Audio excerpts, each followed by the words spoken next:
10 choses à savoir sur le dessin et que personne ne te dit. Imagine-toi dans un an, même peut-être 6 mois ou même 3 mois, dessiner 10 fois mieux qu'aujourd'hui. Si tu es là et que tu regardes cette vidéo, c'est qu'au fond de toi, tu sais que tu peux y arriver, mais il va te manquer quelques petites clés que personne ne te dit.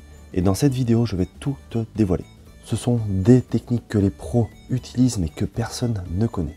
Reste bien jusqu'à la fin car la dernière chose va carrément changer ta façon de dessiner. Et tout au long de cette vidéo, je vais t'amener des petites astuces et des solutions pour que tu puisses progresser beaucoup plus vite. Allez, c'est parti! La première chose à savoir, c'est que tu ne progresses pas en dessinant toujours la même chose. On fait tous cette erreur en débutant, on redessine toujours à peu près les mêmes personnages, les mêmes poses, mais en fait c'est une grosse erreur.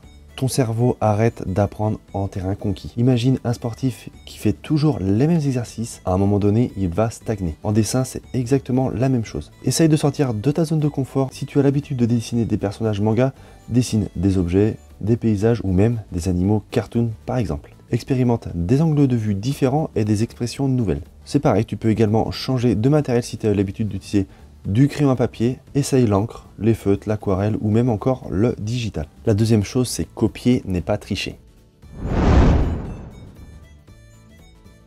On a toujours entendu que copier c'était mal, mais en dessin c'est complètement faux. C'est même une des meilleures manières d'apprendre et de progresser. Les plus grands artistes comme Picasso, les mangaka et même Disney ont appris en copiant les maîtres. C'est comme ça que tu analyses les différentes techniques, les proportions et les différents styles.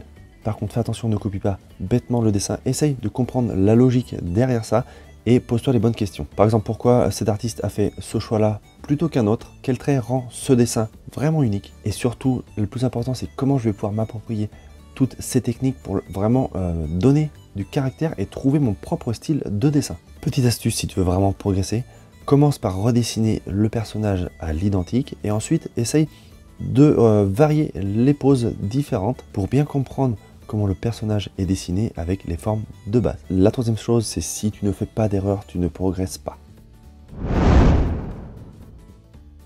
Personne n'aime rater un dessin bien sûr, mais si tu veux vraiment progresser, il faut échouer, comme dans tout processus d'apprentissage. L'avantage des échecs, c'est que toi, mentalement, tu vas comprendre les erreurs que tu as fait et ce qui va te permettre de ne plus les reproduire par la suite. Regarde par exemple les croquis des grands artistes, c'est souvent des gros bazars avec des traits partout et des essais ratés.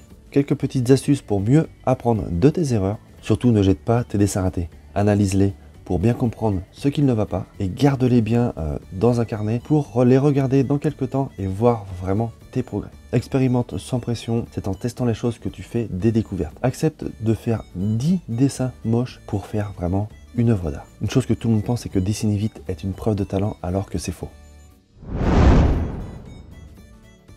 Tu as déjà sûrement vu des artistes dessiner en quelques secondes des croquis magiques. Personnellement, ça m'est arrivé dans une convention geek et là, je me suis vraiment dit waouh, je suis vraiment trop nul à côté. Mais voici la vérité. En fait, tous ces artistes n'ont pas toujours dessiné aussi vite. Ils ont passé des années à maîtriser les bases et à répéter les mêmes gestes des milliers, voire même des millions de fois. Leur rapidité vient de l'expérience et de la répétition, pas par un talent magique. Quand tu débutes, prends bien ton temps. Un dessin détaillé et réfléchi vaudra toujours mieux qu'un croquis rapide et mal fait. De plus, les pros ne dessinent pas toujours vite. Beaucoup passent des heures sur un seul dessin, surtout pour les illustrations plus complexes. Petite astuce, si tu veux t'améliorer en rapidité, dessine en 30 secondes des formes simples, donc des carrés, des rectangles, des triangles, pour commencer. Et ensuite, tu peux les complexifier pour vraiment t'améliorer. Et surtout, ne te mets aucune pression. La cinquième chose, c'est l'outil ne fait pas l'artiste.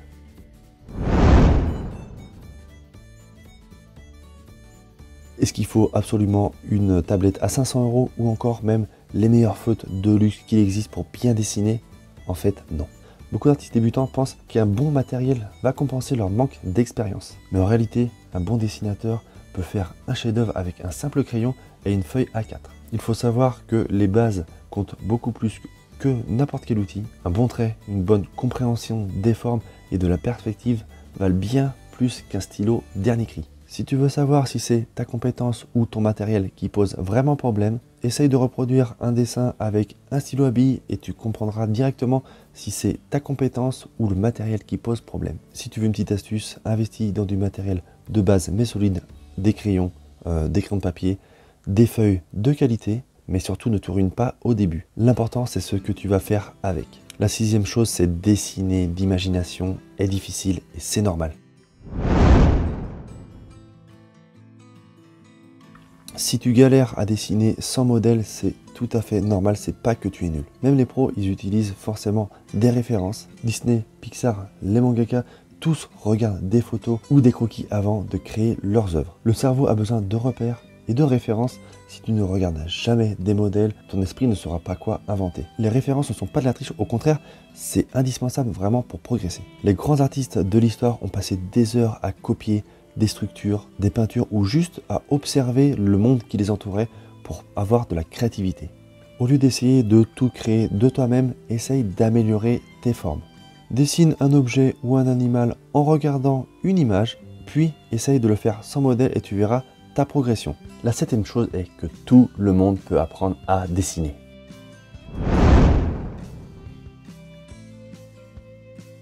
Combien de fois j'ai entendu des personnes me dire « je suis nul en dessin, le dessin ce n'est pas pour moi ».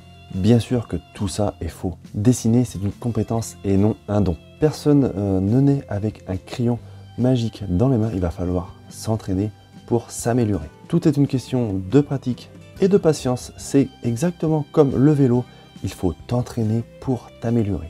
Il n'y a pas d'âge pour commencer, certains artistes ont commencé à 30, 40, même 50 ans et sont devenus vraiment excellents. Si tu te penses entre guillemets nul, regarde tes anciens dessins d'il y a 6 mois ou même plus et tu verras, tu as progressé sans même t'en rendre compte. La huitième chose est comprendre la perspective va tout changer. Si tes dessins semblent plats ou même un petit peu bizarres, c'est que tu n'es pas encore familiarisé avec le dessin en perspective. Même un simple cube peut être difficile à dessiner correctement sans connaître les bases de la perspective. Pourtant, c'est une base essentielle pour donner du volume et du réalisme à tes dessins. Je t'ai réalisé une vidéo sur les bases de la perspective pour que tu puisses commencer très facilement à comprendre la logique de la perspective. Je te mets le lien juste ici et en description. Apprends les bases, les points de fuite, la ligne d'horizon, les lignes de construction. Une fois que tu maîtrises ça, tout deviendra beaucoup plus facile. Commence par t'entraîner à dessiner des objets très simples en perspective avant de passer au personnage. Pour vraiment t'entraîner, une petite astuce c'est de faire des croquis d'environnement, même rapides. Plus tu observeras la perspective dans la vraie vie, plus elle deviendra naturelle dans le dessin. La neuvième chose va être essayer de simplifier au maximum.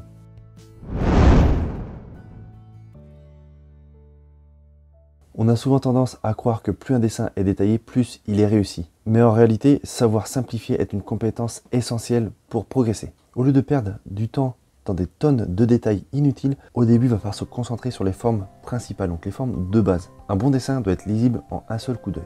Les pros utilisent cette technique simple tout le temps, que ce soit du cartoon, des mangas ou même du réalisme, ils commencent toujours par dessiner avec des formes simples avant de complexifier et de rajouter tous les détails. Alors commence par dessiner tous tes personnages avec des formes simples comme le cercle, le rectangle, le triangle et le carré avant de rajouter tous les détails pour avoir les bonnes proportions. La dixième chose est ne sois pas trop dur avec toi-même.